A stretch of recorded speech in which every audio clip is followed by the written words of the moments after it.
प्रभु जीशुख्रीष्ण नाम आप समस्त को नमस्कार।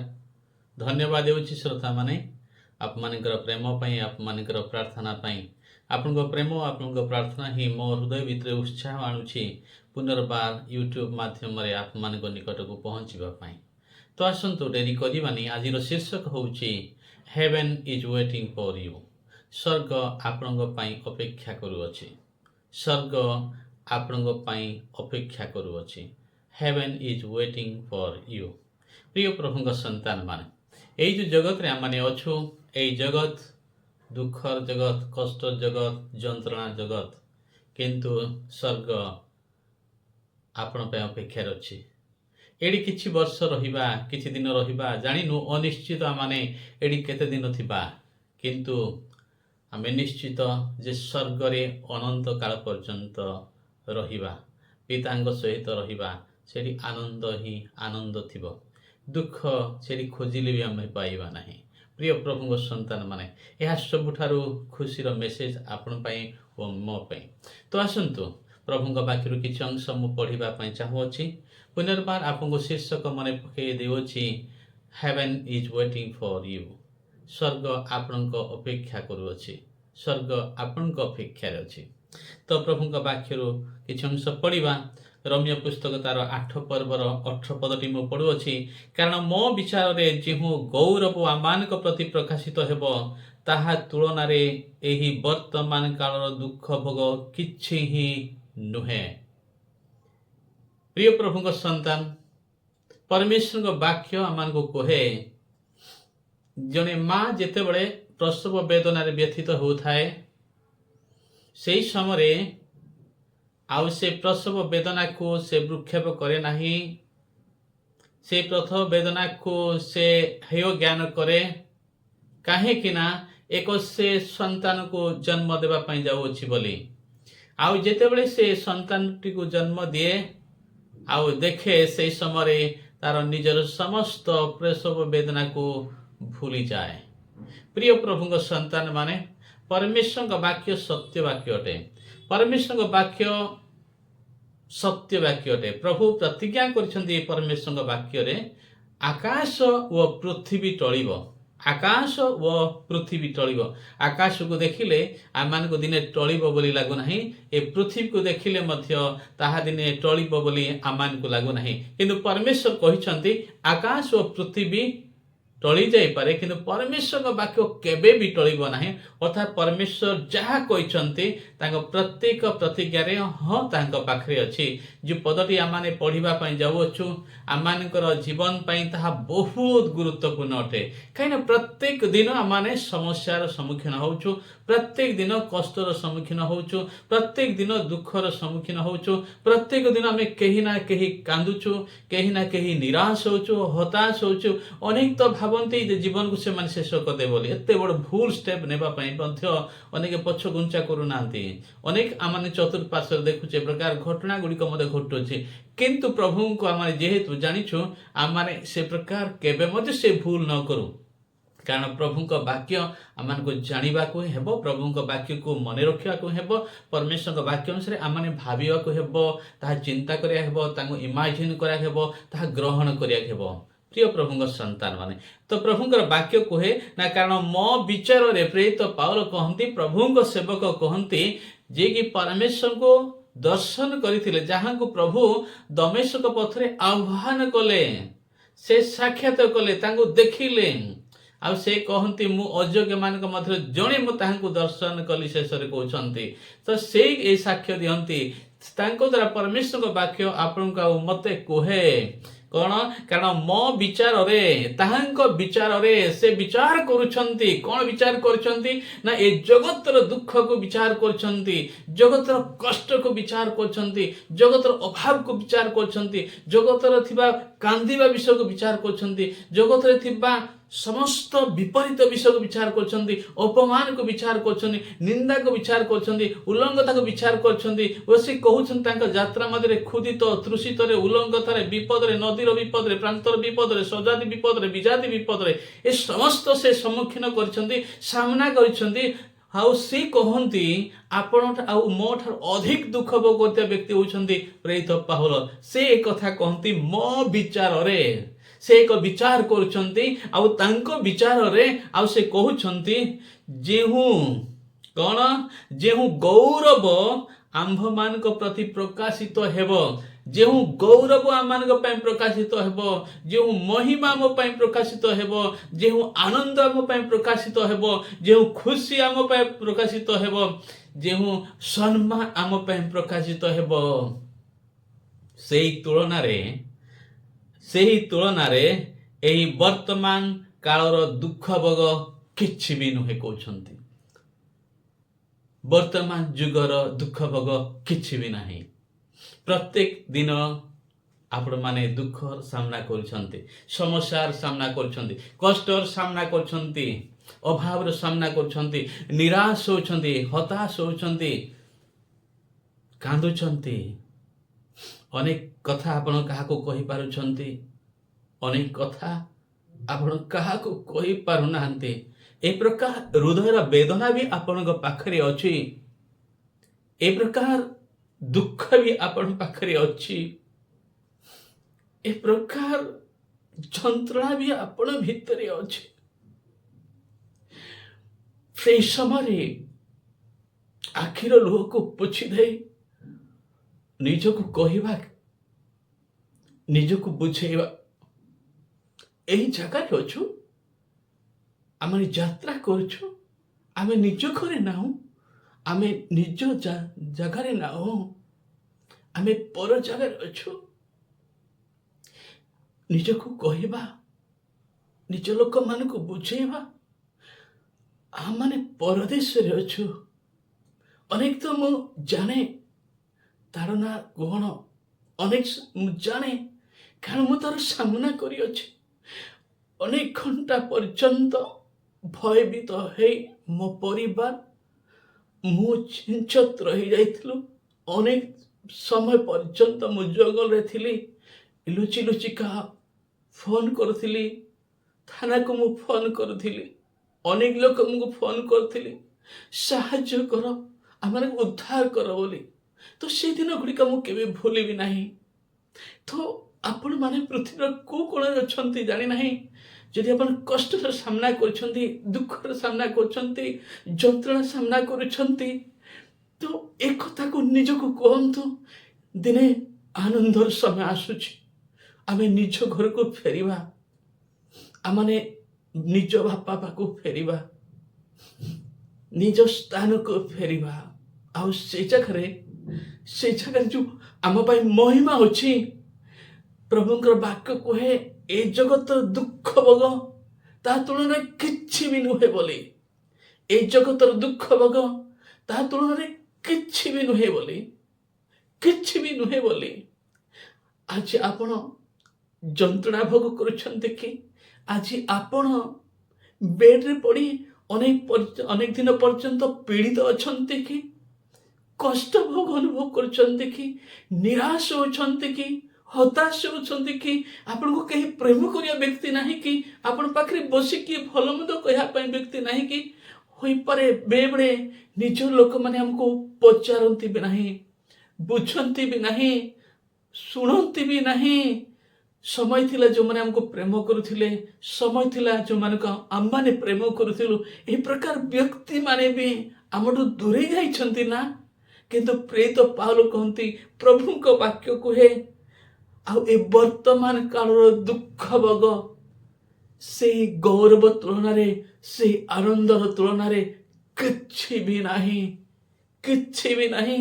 ଯଦି ପ୍ରଭୁଙ୍କୁ ଜାଣିଥିବା ହେତୁ ଆପଣଙ୍କ ଲୋକ ଘୃଣା କରୁଛନ୍ତି ନା, ପ୍ରଭୁଙ୍କ ଦାସ ହିସାବରେ ଆପଣଙ୍କ ଲୋକ ଘୃଣା କରୁଛନ୍ତି ନା, ଆପଣଙ୍କୁ ତାତ୍ସଲ୍ୟ କରୁଛନ୍ତି ନା, ଆପଣଙ୍କ ବିରୋଧରେ ମିଛ କଥା କହୁଛନ୍ତି ନା, ଆପଣଙ୍କ ବିରୋଧରେ ଷଡ଼ଯନ୍ତ୍ର କରୁଛନ୍ତି ନା, ସେ ସମସ୍ତ ବିଷୟ ପାଇଁ ମହାନ ପରମେଶ୍ୱର ଆପଣଙ୍କୁ ଦିନେ ପୁରସ୍କାର ଦେବେ। हे प्रिय भाई माने, हे प्रिय भौणी माने, हे प्रिय प्रभु सेवक माने, हे प्रिय परमेश्वर दास माने, दासी माने, आप माने अनेक दिन पर्यंत उपवास रही ना, अनेक दिन खाइबा को पाई ना, ଆପଣଙ୍କ ଇଚ୍ଛାରେ ପିନ୍ଧିବାକୁ ପାଇନାହାନ୍ତି ନା, କିନ୍ତୁ ସେଇ ଖୁସିର ଦିନ ଗୁଡ଼ିକ ଆସୁଅଛି। ଏ ସବୁଦିନେ ଶେଷ ହେଇଯିବ। ଆପଣ କାନ୍ଦି କାନ୍ଦି ହସନ୍ତୁ। ଆପଣଙ୍କ ଲୋତକୁ ଝରୁଥିଲେ ମଧ୍ୟ ହସନ୍ତୁ। କାହିଁକି ନା କାନ୍ଦ ଆପଣଙ୍କ ପାଇଁ ସବୁଦିନ ପାଇଁ ରହିବ ନାହିଁ। ଯନ୍ତ୍ରଣା ଆପଣ ପାଇଁ ସବୁଦିନ ପାଇଁ ରହିବ ନାହିଁ। ଯଦି ଏଇ ଜଗତରେ ନିଜର ପ୍ରିୟଜନକୁ ହରେଇଛନ୍ତି ନା, ଆପଣଙ୍କ ସାମ୍ନାରେ ଆପଣଙ୍କ ଭାଇକୁ ମାରିଛନ୍ତି ବା ବାପାକୁ ମାରିଛନ୍ତି ବା ଆପଣଙ୍କ ପିଲାମାନଙ୍କୁ ରେପ୍ କରିଛନ୍ତି, ଏ ପ୍ରକାର ବି ହେଇଛି ନା, ସେ ସମୟକୁ ମନେ ପକାନ୍ତୁ। ସେଠି ଆଉ ସେ ବିଷୟ ନଥିବ, ସବୁ ବଦଳି ଯାଇଥିବ। ଏଠି ଆମେ ସମସ୍ତେ ବେଳେ ପ୍ରୋଟେକ୍ସନ ପାଇଁ ଚିନ୍ତା କରୁଛୁ, ସୁରକ୍ଷା ପାଇଁ ଚିନ୍ତା କରୁଛୁ, ପ୍ରତ୍ୟେକ ଦିନ ଖାଇବୁ କ'ଣ ଚିନ୍ତା କରୁଛୁ, କ'ଣ ପିନ୍ଧିବୁ କ'ଣ ଚିନ୍ତା କରୁଛୁ, କିପରି ଶାନ୍ତିରେ ରହିବୁ ଚିନ୍ତା କରୁଛୁ। ନାହିଁ ନା, ଏଠି ପାଉନୁ ନା, କିନ୍ତୁ ସେଠି ଏ ପ୍ରକାର ନଥିବ, ସେଠି ଏ ପ୍ରକାର ନଥିବ। ତ ପ୍ରଭୁଙ୍କର ବାକ୍ୟ କୁହେ, ତାହା ତୁଳନାରେ ବର୍ତ୍ତମାନ କାଳର ଦୁଃଖ ଭୋଗ କିଛି ବି ନାହିଁ। ହସି ହସିକା ସବୁ ସହିଯାଆନ୍ତୁ, ହସି ହସିକା ସବୁ ସହିଯାଆନ୍ତୁ, ହସି ହସିକା ସବୁ ସହିଯାଆନ୍ତୁ। ବେଳେବେଳେ ନିଜର ପ୍ରିୟଜନ ମାନେ କଷ୍ଟ ଦିଅନ୍ତି ନା, ଯନ୍ତ୍ରଣା ଦିଅନ୍ତି ନା, ଯାହାକୁ ଆପଣ ପ୍ରେମ କରୁଥିଲେ, ଯିଏ ଆପଣଙ୍କୁ ପ୍ରେମ ବଦଳରେ ପ୍ରେମ ଦେବା କଥା ପ୍ରେମ ବି ପାଉନାହାନ୍ତି ନା, ଆପଣ ସ୍ନେହ ବି ପାଉନାହାନ୍ତି ନା, କାନ୍ଦି କାନ୍ଦି ଦିନଟି ଯାଉଛି ନା, ଯନ୍ତ୍ରଣା ଭିତରେ ଛଟପଟ ହେଉଛନ୍ତି ନା। କିନ୍ତୁ ମନେ ରଖିଥାନ୍ତୁ, ଅପେକ୍ଷା କରନ୍ତୁ, ଆପଣ ପାଇଁ ଖୁସିର ଦିନ ଗୁଡ଼ିକ ଆସୁଅଛି, ଖୁସିର ଦିନ ଗୁଡ଼ିକ ଆସୁଅଛି। ଆଉ ସେଇ ଦିନ ଗୁଡ଼ିକ ସବୁ ଚାଲିଯିବ। ପ୍ରିୟ ପ୍ରଭୁଙ୍କ ସନ୍ତାନ ମାନେ, କାନ୍ଦନ୍ତୁ ନାହିଁ, କାନ୍ଦି କାନ୍ଦିକା ହସନ୍ତୁ। ନିଜକୁ ପ୍ରଭୁଙ୍କ ବାକ୍ୟରେ ବଳବାନ କରନ୍ତୁ। କୁହନ୍ତୁ, ହେ ମୋର ସମସ୍ୟା, ତୁ ଚାଲିଯିବୁ ରେ, କଷ୍ଟ ଦିନେ ଚାଲିଯିବୁ। ନିଜ ଆଖିରେ କୁହନ୍ତୁ, ଆଖି ଏମିତି ସମୟ ଆସିବ ଆଉ ତୋର କାନ୍ଦିବା ପାଇଁ ନଥିବ। ହଁ ପ୍ରିୟମାନେ, ପ୍ରଭୁଙ୍କ ବାକ୍ୟ କୁହେ, ପ୍ରକାଶିତ ବାକ୍ୟ ତାର 21 ପର୍ବର ମୁଁ 5 ପଦ ପଢ଼ୁଅଛି। ପରେ ସିଂହାସନ ପବିଷ୍ଟ ବ୍ୟକ୍ତି କହିଲେ, ଦେଖ, ଆମ୍ଭେ ସମସ୍ତ ବିଷୟ ନୂତନ କରୁଅଛୁ। ଆଉ ସେ କହିଲେ, ଲେଖ, କାରଣ ଏ ସମସ୍ତ ବାକ୍ୟ ବିଶ୍ୱସନୀୟ ଓ ସତ୍ୟ ଅଟେ। ପ୍ରିୟ ପ୍ରଭୁଙ୍କ ସନ୍ତାନ ମାନେ, ଯେଉଁ ବାକ୍ୟ ଆପଣଙ୍କ ନିକଟରେ ପ୍ରଚାରିତ ହେଉଛି, ଯେଉଁ ବାଇବଲ ଆପଣ ପଢୁଛନ୍ତି, ଈଶ୍ୱରଙ୍କ ବାକ୍ୟ ପଢୁଛନ୍ତି, ତାହା ବିଶ୍ୱାସନୀୟ ଅଟେ, ତାହା ଈଶ୍ୱରଙ୍କ ମୁଖରୁ ନିର୍ଗତ ବାକ୍ୟ ଅଟେ। ସେ ବାକ୍ୟକୁ ଭରସା ରଖନ୍ତୁ। 4 ପଦେ କୁହେ, ସେ ପ୍ରକାଶିତ ବାକ୍ୟର 21 ପର୍ବର 4 ପଦ କୁହେ, ପୁଣି ଈଶ୍ୱର ସ୍ୱୟଂ ସେମାନଙ୍କ ସଙ୍ଗରେ ରହିବେ ଓ ସେମାନଙ୍କ ଚକ୍ଷୁରୁ ସମସ୍ତ ଅଶ୍ରୁ ଜଳ ପୋଛି ଦେବେ। ହଁ, এই সময়টি ଆସୁଛି, এই ଦିନଟି ଆସୁଛି, ତାହା ପାଖେଇ ଆସିଲାଣି। ଚିହ୍ନ ଓ ଲକ୍ଷଣ ସମସ୍ତ ସଫଳ ହେଇ ସାରିଲାଣି। ମହା ଆନନ୍ଦର ଦିନ, ରେପ୍ଚର ଦିନ, ଉଲ୍ଲାସର ଦିନ ପାଖେଇ ଆସୁଛି। ଜାତି ବିପକ୍ଷ ଜାତି, ଧର୍ମ ବିପକ୍ଷ ଧର୍ମ, ସ୍ଥାନେ ସ୍ଥାନେ ଦୁର୍ଭିକ୍ଷ ହେବ, ମହାମାରୀ ହେବ, ଏ ସମସ୍ତ ବିଷୟ ଘଟି ସାରିଲାଣି। ପ୍ରିୟମାନେ, ଆମ ଯିବାର ସମୟ ଆସିଗଲାଣି। ମହା ଆନନ୍ଦର ସମୟ ଆସିଲାଣି, ରପ୍ଚର ସମୟ ଆସିଲାଣି, ଉଲ୍ଲାସର ସମୟ ଆସିଲାଣି। ସବୁ ବେଲ୍ ବାଜିଲାଣି। ଯେତେବେଳେ ଆମେ ସ୍କୁଲ ଯାଉଥିଲୁ, ଯେତେବେଳେ 4ଟା ବେଳେ ବେଲ୍ଟି ବାଜୁଥିଲା, ଆଉ ଦିନ ସାରା ପାଠ ପଢ଼ି ସେଠି ପଡ଼ି ରହୁଥିଲୁ, କେତେବେଳେ ଶିକ୍ଷକ ଆମକୁ ଗାଳି କରୁଥିଲେ, ହୁଏତ ସାଙ୍ଗସାଥି ଆମମାନଙ୍କୁ କଷ୍ଟ ଦେଉଥିଲେ, କିନ୍ତୁ ଯେତେବେଳେ 4ଟା ବେଲ୍ ବାଜେ, ସେହି ସମୟରେ ଆମେ ଖୁସି ହେଇଥାଉ। କାହିଁକି ନା ନିଜ ଘରକୁ ଫେରି ବୋଲି। ଠିକ୍ ଏହିପରି ଚିହ୍ନ ଓ ଲକ୍ଷଣ ପ୍ରଭୁ କହିଥିବା ସମସ୍ତ ବିଷୟ ସଫଳ ହେଇ ସାରିଲାଣି। ତ ଆସିଲାଣି এই ଦୁଃଖର ଅନ୍ତ ଦିନ ଗୁଡ଼ିକ। ସେଥିପାଇଁ ଏ ଜଗତର ଦୁଃଖକୁ ହେୟ ଜ୍ଞାନ କରନ୍ତୁ, ତୁଚ୍ଛ କରନ୍ତୁ, ହେୟ ଜ୍ଞାନ କରନ୍ତୁ, ଛାଡ଼ି ଦିଅନ୍ତୁ। ଆନନ୍ଦ ହିଁ ଆନନ୍ଦ ଆପଣଙ୍କ ଅପେକ୍ଷାରେ ଅଛି। ପ୍ରିୟ ପ୍ରଭୁଙ୍କ ସନ୍ତାନ ମାନେ, ତ ପ୍ରଭୁଙ୍କ ବାକ୍ୟ କୁହେ, ପ୍ରକାଶିତ ବାକ୍ୟ 21 ପର୍ବର 4 ପଦ କୁହେ, ପୁଣି ଈଶ୍ୱର ସ୍ୱୟଂ ସେମାନଙ୍କ ସଙ୍ଗରେ ରହିବେ। ସମୟ ଆସିବ, ଈଶ୍ୱର ସ୍ୱୟଂ ଆମମାନଙ୍କ ସଙ୍ଗରେ ରହିବେ ଓ ସେମାନଙ୍କ ଚକ୍ଷୁରୁ ସମସ୍ତ ଅଶ୍ରୁ ଜଳ ପୋଛି ଦେବେ। ଆମମାନଙ୍କ ଚକ୍ଷୁରୁ ସମସ୍ତ ଅଶ୍ରୁ ଜଳ ଦିନେ ପୋଛି ଦେବେ। ପ୍ରେଜ୍ ଦ ଲର୍ଡ। ପ୍ରଭୁଙ୍କର ଗୌରବ ହଉ। ଆଉ ଅଶ୍ରୁ ଜଳ ଆମ ଚକ୍ଷୁରୁ ଆଉ ବାହାରିବ ନାହିଁ, ବାହାରିବ ନାହିଁ, ବାହାରିବ ନାହିଁ। ଜଣେ ଆଉ ଜଣଙ୍କୁ କୁହନ୍ତୁ, ଆପଣ ପ୍ରିୟଜନ ମାନଙ୍କୁ ସାନ୍ତ୍ୱନା ଦେଇ କୁହନ୍ତୁ, ଦିନେ ଚକ୍ଷୁରୁ ଅଶ୍ରୁ ଜଳ ଆଉ ବାହାରିବ ନାହିଁ, କାରଣ ଈଶ୍ୱର ସବୁଦିନ ପାଇଁ ପୋଛି ଦେବେ। ସବୁଦିନ ପାଇଁ ପୋଛିଦେବେ ଆଉ ବାହାରିବ ନାହିଁ। ପୁଣି ପରମେଶ୍ୱରଙ୍କ ବାକ୍ୟ କୁହେ ମୃତ୍ୟୁ ଆଉ ଘଟିବ ନାହିଁ। ସେ ଜାଗାରେ ମୃତ୍ୟୁ ଆଉ ଘଟିବ ନାହିଁ। ଏ ଜାଗାରେ ଅନେକଙ୍କୁ ଆପଣ ନିଜର ପ୍ରିୟଜନକୁ ହରେଇଛନ୍ତି। କାହାର ବାପାକୁ ହରେଇଥିବା କଷ୍ଟ ଅଛି, ଯାହା ମାର ହରେଇଥିବା କଷ୍ଟ ଅଛି, ପିଲାମାନଙ୍କୁ ହରେଇଥିବା କଷ୍ଟ ଅଛି, ସ୍ୱାମୀକୁ ହରେଇଥିବା କଷ୍ଟ ଅଛି, ସ୍ତ୍ରୀଙ୍କୁ ହରେଇଥିବା କଷ୍ଟ ଅଛି, ନିଜ ପରିଜନମାନଙ୍କୁ ହରେଇଥିବାର କଷ୍ଟ ଅଛି। କିନ୍ତୁ ସେଇଠି ଆଉ ସେ କଷ୍ଟ ଆପଣଙ୍କୁ ସ୍ପର୍ଶ କରିପାରିବ ନାହିଁ, କାରଣ ପରମେଶ୍ୱରଙ୍କ ବାକ୍ୟ କୁହେ ମୃତ୍ୟୁ ଆଉ ଘଟିବ ନାହିଁ। ଶୋକ କି କ୍ରନ୍ଦନ କି ବ୍ୟଥା, ଶୋକ କି କ୍ରନ୍ଦନ କି ବ୍ୟଥା ଆଉ ହେବ ନାହିଁ, କାରଣ ପୂର୍ବ ବିଷୟ ସବୁ ଲୋପ ପାଇଅଛି। ପୂର୍ବ ବିଷୟ ସବୁ ଏବେ ବର୍ତ୍ତମାନ କାଳର ବିଷୟ ସବୁ ଲୋପ ପାଇବ। ପ୍ରିୟ ପ୍ରଭୁଙ୍କ ସନ୍ତାନ ମାନେ, ଏହା ହେଉଛି ଖୁସିର ବିଷୟ ଅଟେ, ଏହା ହେଉଛି ଆନନ୍ଦର ବିଷୟ ଅଟେ। ତ ସେଇ ଆନନ୍ଦର ସ୍ଥାନ ଆପଣଙ୍କ ଅପେକ୍ଷାରେ ଅଛି, এই ଖୁସିର ସମୟ ଆପଣଙ୍କ ଅପେକ୍ଷାରେ ଅଛି। ଅନେକ ସମୟରେ ହୁଏତ ପ୍ରିୟ ଭଉଣୀ ମାନେ ଆପଣମାନେ ହୁଏତ ସୁନା ଆପଣଙ୍କ କାନରେ ପିନ୍ଧିବାକୁ ପାଉନାହାନ୍ତି, କିନ୍ତୁ ସମୟ ଆସୁଛି ଆପଣଙ୍କ ଚାଲିବା ରାସ୍ତା ଶୁଦ୍ଧ ସୁବର୍ଣ୍ଣ ଦ୍ୱାରା ବନାଯାଇଅଛି, ତାହା ଆପଣଙ୍କ ଅପେକ୍ଷାରେ ଅଛି। ଶୁଦ୍ଧ ସୁବର୍ଣ୍ଣ ଦ୍ୱାରା ବନାଯାଇଥିବା ରାସ୍ତାରେ ଆପଣ ଚାଲିବେ। ମୁଁ ପଢ଼ୁଅଛି ପ୍ରକାଶିତ ବାକ୍ୟ ତାର 21 ପର୍ବର 18 ପଦ। ସେହି ପ୍ରାଚୀର ସୂର୍ଯ୍ୟକାନ୍ତ ମଣି ନିର୍ମିତ, ପୁଣି ନଗରଟି ନିର୍ମଳ କାଚ ପରି ଶୁଦ୍ଧ ସୁବର୍ଣ୍ଣ ନିର୍ମିତ। ଯେଉଁ ନଗରରେ ଆପଣ ରହିବେ, ଶୁଦ୍ଧ ସୁବର୍ଣ୍ଣରେ ନିର୍ମିତ ନଗରରେ ରହିବେ। ଆପଣ ତ କାନରେ ପିନ୍ଧିବାକୁ ପାଉନାହାନ୍ତି, ନାକରେ ପିନ୍ଧିବାକୁ ପାଉନାହାନ୍ତି, ବେକରେ ପିନ୍ଧିବାକୁ ପାଉନାହାନ୍ତି। ଏଠି ସେଇ ନଗରଟି ଆପଣଙ୍କର ଅପେକ୍ଷାରେ ଅଛି। ତ ପ୍ରିୟ ପ୍ରଭୁଙ୍କ ସନ୍ତାନ ମାନେ, ପ୍ରଭୁରେ ଆନନ୍ଦ କରନ୍ତୁ। এই ଜଗତର ଦୁଃଖକୁ ଇଗ୍ନୋର କରନ୍ତୁ, ହେୟ ଜ୍ଞାନ କରନ୍ତୁ, ହେୟ ଜ୍ଞାନ କରନ୍ତୁ। ସମୟ ଆସୁଛି, ତାହା ନିକଟ ହେଇ ଆସିଲାଣି। ପ୍ରସ୍ତୁତ ରୁହନ୍ତୁ, ଜାଗ୍ରତ ରୁହନ୍ତୁ, ପ୍ରଭୁରେ ରୁହନ୍ତୁ, ପ୍ରଭୁଙ୍କ ବାକ୍ୟରେ ନିଜକୁ ଉତ୍ସାହିତ କରନ୍ତୁ। କୁହନ୍ତୁ ଏ କଥା ପ୍ରେରିତ ପାଉଲ କହିଲା ପରି, କାରଣ ମୋ ବିଚାରରେ ସେ ଯେଉଁ ବିଚାର କରୁଛନ୍ତି, ଯେଉଁ ଗୌରବ ଆମମାନଙ୍କ ପ୍ରତି ପ୍ରକାଶିତ ହେବ, ଯେଉଁ ଗୌରବ ଆମମାନଙ୍କ ପ୍ରତି ପ୍ରକାଶିତ ହେବ, ଆପଣ ପାଇଁ ପ୍ରକାଶିତ ହେବ, ତାହା ତୁଳନାରେ ଏହି ବର୍ତ୍ତମାନ କାଳର ଦୁଃଖ ଭୋଗ କିଛି ହିଁ ନାହିଁ। ପ୍ରିୟ ପ୍ରଭୁଙ୍କ ସନ୍ତାନ ମାନେ, କାନ୍ଦୁଥିବା ସମୟରେ ହସନ୍ତୁ, କାରଣ ହସିବା ହିଁ ଆପଣଙ୍କର ଚିରସ୍ଥାୟୀ ହେବ। କଷ୍ଟର ସମୟରେ ଗାନ କରନ୍ତୁ, କାହିଁକି ଗାନ କରିବା ହିଁ ଆପଣଙ୍କର ହେବ। এই ଦୁଃଖ କ୍ଷଣିକ ଅଟେ, ଚିରଦିନ ପାଇଁ ଚାଲିଯିବ। ୟାକୁ ହେୟ ଜ୍ଞାନ ହିଁ କରନ୍ତୁ, ଶ୍ରେଷ୍ଠ ଜ୍ଞାନ କରନ୍ତୁ ନାହିଁ, ନିଜକୁ ଦୁଃଖ ଦିଅନ୍ତୁ ନାହିଁ। ସେଥିପାଇଁ ପ୍ରଭୁଙ୍କ ବାକ୍ୟ କହେ ସର୍ବଦା ଆନନ୍ଦ କର। ପୁନଶ୍ଚ କହୁଛି ଆନନ୍ଦ କର। ପ୍ରତିଟି ପରିସ୍ଥିତିରେ ଆନନ୍ଦ କରନ୍ତୁ।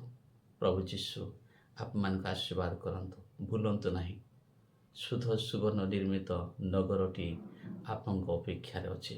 ହୁଏତ ଏଠି ଅଭାବରେ ଅଛନ୍ତି, ସେଠି ଅଭାବ ନଥିବ। ପ୍ରଭୁ ଯୀଶୁ ଆପଣମାନଙ୍କୁ ଆଶୀର୍ବାଦ କରନ୍ତୁ। ଆମେନ୍। ମୁଁ ଆପଣଙ୍କୁ ପ୍ରାର୍ଥନା କରିବା ଇଚ୍ଛା କରୁଛି, ପ୍ରଭୁଙ୍କ ନିକଟରେ ରୁହନ୍ତୁ, ପ୍ରଭୁଙ୍କ ମଧ୍ୟରେ ରୁହନ୍ତୁ, ଯେପରି ସେ ସୁଯୋଗ ଯେପରି ଆପଣଙ୍କ ପାଇଁ ହାତ ଛଡ଼ା ନୁହେଁ। ସ୍ୱର୍ଗ ଆପଣଙ୍କ ଅପେକ୍ଷାରେ ଅଛି। ପ୍ରସ୍ତୁତ ରୁହନ୍ତୁ, ନିଜକୁ ପବିତ୍ର କରି ରୁହନ୍ତୁ। ଶେଷ ତୁରୀ ଧ୍ୱନି ଯେତେବେଳେ ବାଜିବ, ଆପଣଙ୍କ କାନ ଯେପରି ଶୁଣିବ, ଆପଣ ଯେମିତି ଶୁଣିବେ ଉଠିକି ଯିବେ। ମଧ୍ୟ ଆକାଶରେ ଶୂନ୍ୟ ମଣ୍ଡଳରେ ପିତାଙ୍କ ସହିତ ଆମେ ଭେଟ ହେବା।